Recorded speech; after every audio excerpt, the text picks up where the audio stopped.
Depois do Departamento de Agricultura dos Estados Unidos afirmar que o rebanho bovino do país caiu ao menor nível em 75 anos, vem a pergunta: como isso impacta no mercado mundial? E tem outra dúvida também: como isso pode se refletir com negociações para a pecuária brasileira? Eu confesso que estou muito curiosa para conferir a análise, sabe de quem? Do Tiago Bernardino, que é coordenador de pecuária do CPEA. Bom dia, Tiago, seja sempre muito bem-vindo. Olá, bom dia a todos. Satisfação é minha estar juntamente aqui com vocês, novamente aqui junto com vocês, para falar um pouquinho sobre o mercado, analisar esses números, né?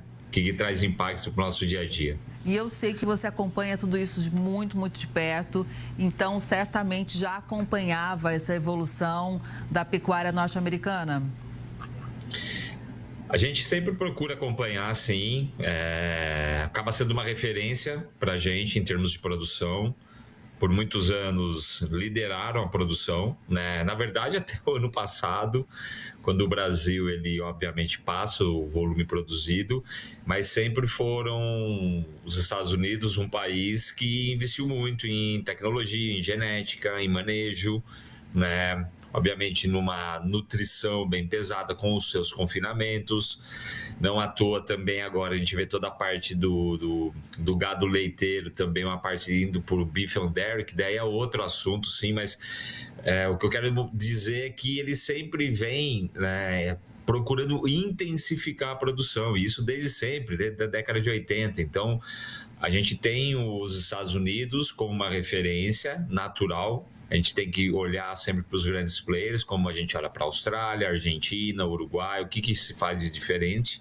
E a gente vem crescendo, a gente vem utilizando tecnologia, a gente vem utilizando manejo, dadas as condições brasileiras, principalmente do cerrado.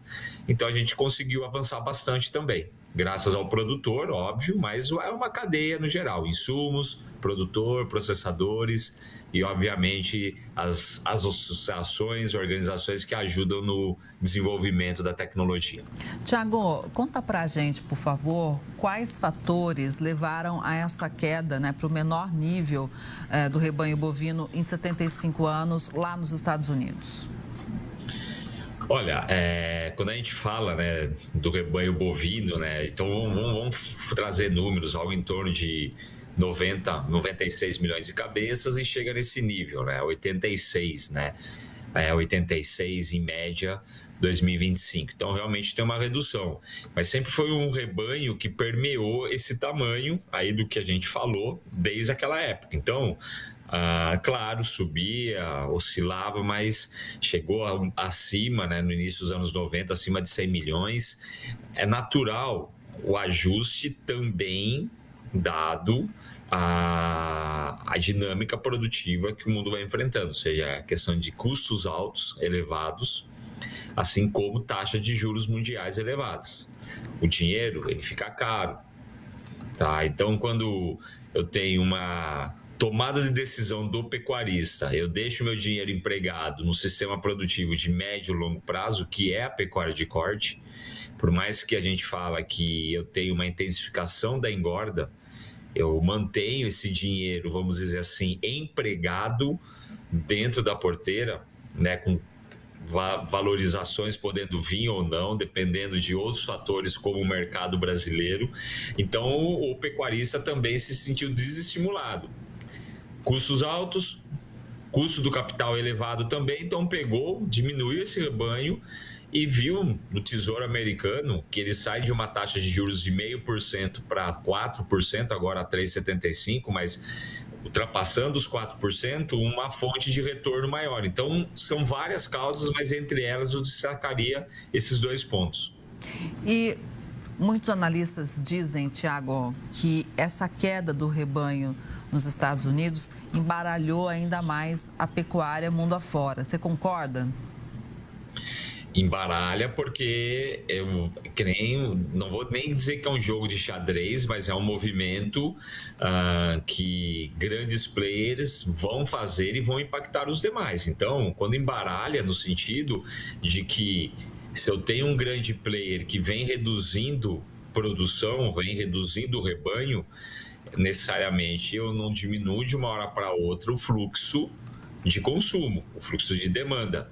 Então, realmente, traz uma reorganização do mercado comprador, do mercado demandante. E, por outro lado, é claro, eu vou buscar eficiência em termos de tarifas, em termos de acordos comerciais.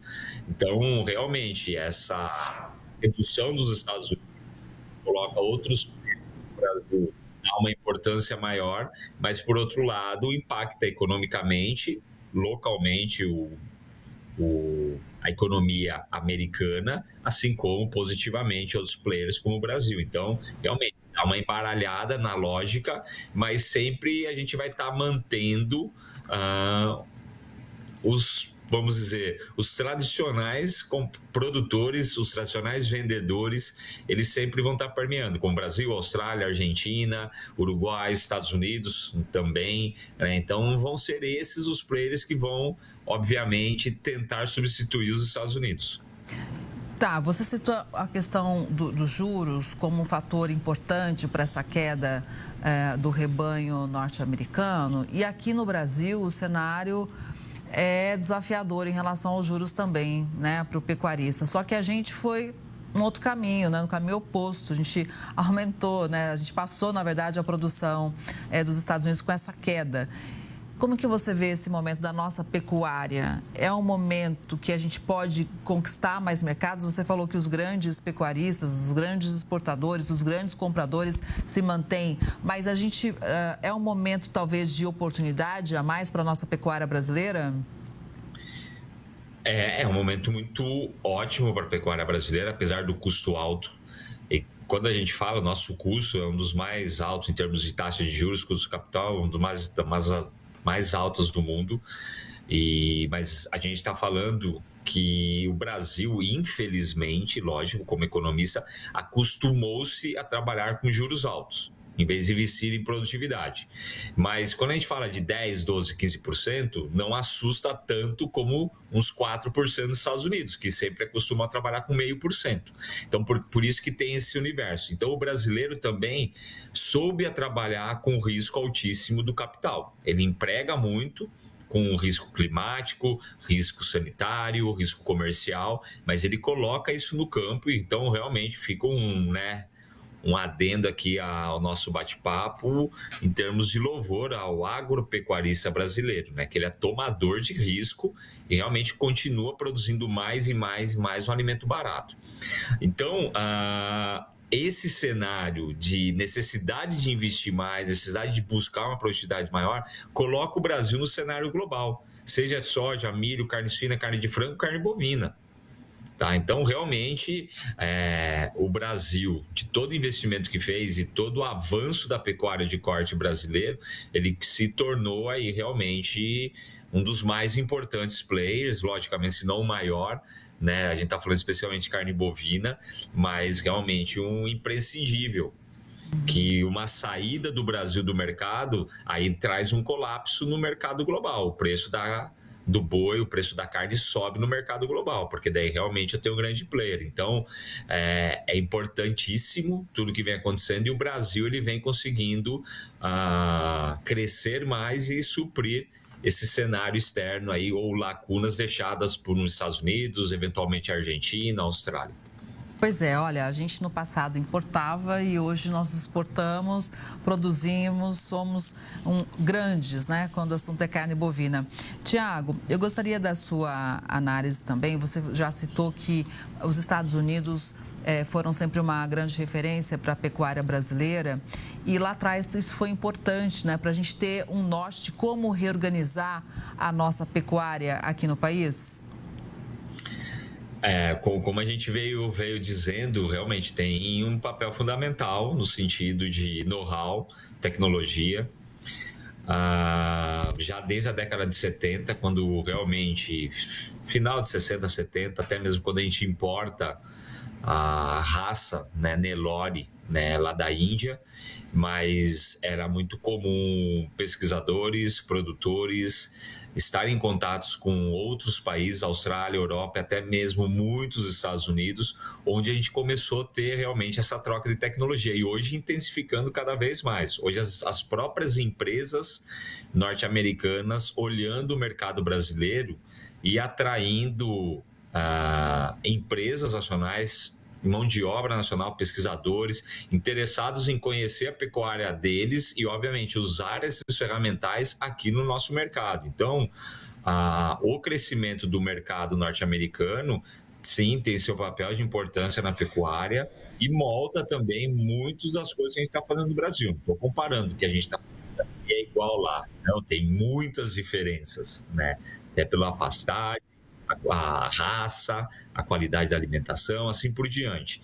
Mas é claro que a intenção de uso de tecnologia, o uso mesmo de ferramentas para aumentar a produtividade, os Estados Unidos, eles avançaram muito na década de 80, 90, e isso, obviamente, vem ocorrendo no Brasil, principalmente de 2010 para cá, né? Então, ele se torna um grande mercado de sêmen, por exemplo, para muitas empresas, passando os Estados Unidos. Então, isso é um indicativo de melhora. Assim como a gente tem uma evolução dentro do campo, e quando eu falo de gestão, é na gestão da produção mesmo, o manejo, um protocolo sanitário correto, ganhos, né, cada vez mais expressivos, né, de produtividade vinculados a uma boa nutrição e nutrição estratégica. Então, tudo isso contribui. Né? Os Estados Unidos com certeza contribuem como os outros países, mas a gente tem esse cenário hoje de desenvolvimento da pecuária nacional como referência. Eu acho interessante a gente trazer também aqui, porque muitas vezes quem não é da área pode imaginar que a gente vende o boi inteiro para o mesmo cliente, e não é bem assim, né? Nesse sentido, o que a gente pode ainda ter como referência e aprender com os norte-americanos para a gente ganhar mais eficiência, talvez, nos nossos cortes? Acho que o ponto principal, né, quando a gente fala do mercado norte-americano, é a padronização. A gente fala hoje no Brasil de uma taxa de desfrute, né, também algo em torno de seus 30%, 40% que seja, é toda a quantidade de animais em relação ao rebanho que é vendida, ou que é abatida, perdão, né?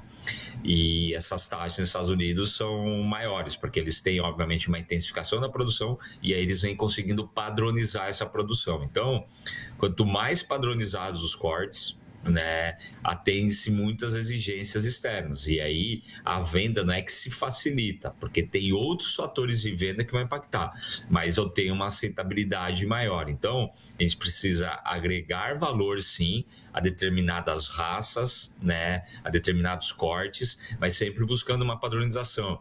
Eu acho que isso o brasileiro ele vem fazendo, ele vem buscando, mas ainda uma fatia, vamos dizer, pequena do mercado, dado o tamanho do rebanho nacional. É um grande desafio, sim, padronizar 200 milhões de cabeças. Lógico que não vai padronizar tudo, mas a gente buscar esses nichos. Como foi mencionado, a gente está falando de uma indústria de desmontagem, onde a partir do momento que o boi é abatido, eu tenho uma corrida para fazer toda essa venda. E muitas vezes países não compram o boi todo, países compram alguns cortes, e outros cortes eu tenho que realocar. Aí é a mesma raça, é a mesma qualidade que outros países vão comprar, então tem muitas variáveis que vão impactar na questão comercial, mas a gente precisa elevar um pouco mais a nossa padronização. Tiago, eu preciso te fazer essa pergunta, porque todo mundo quer saber o seguinte: e aqui no Brasil, o que a gente pode dizer em relação ao preço da carne para o brasileiro, né? O churrasco vai continuar com preço salgado? A gente entra num período de, vamos dizer, de ciclo virando no país, natural, dado todo esse sistema de produção de médio prazo, longo prazo. A gente abateu bastante vaca nos últimos anos. Tradicionalmente, a gente deve abater um pouco mais ainda esse ano, mas em menor patamar do que foi observado no ano passado. Mas a gente tem, sim, muita exportação. A gente vai batendo recorde em janeiro. Tá? Então, a carne, obviamente, ela fica buscando o equilíbrio de preços, oferta e demanda. E aí a gente tem preços em patamares mais elevados, principalmente com escoamento externo para o mercado brasileiro. Então, podemos ter meses de oscilação de preço, principalmente abril, maio, junho, mas nesse começo de ano, e principalmente no segundo semestre, a expectativa é de preços fortes para o consumidor também. Até porque, como você já trouxe aqui para a gente, né, o estoque mundial ele está pequeno frente à demanda, né? É o menor desde 2006, né? 2026 também registra um volume menor do que foi o ano passado. Então, a gente está falando de basicamente 20 anos com um estoque de carne, né? Uma oferta global de carne menor do que foi observada nessas últimas 2 décadas. Então, isso é indício. A não ser que países deixem de comprar carne bovina para comer frango, suíno, pescado, que seja, senão realmente a gente tem menos oferta. Se a demanda nem subir, permanecer a mesma, com menos oferta, o preço tende a subir. É lei econômica. E a gente vai seguir acompanhando toda essa movimentação. Tiago, sempre importante para a gente te ouvir. Muito obrigada, viu, pelas informações.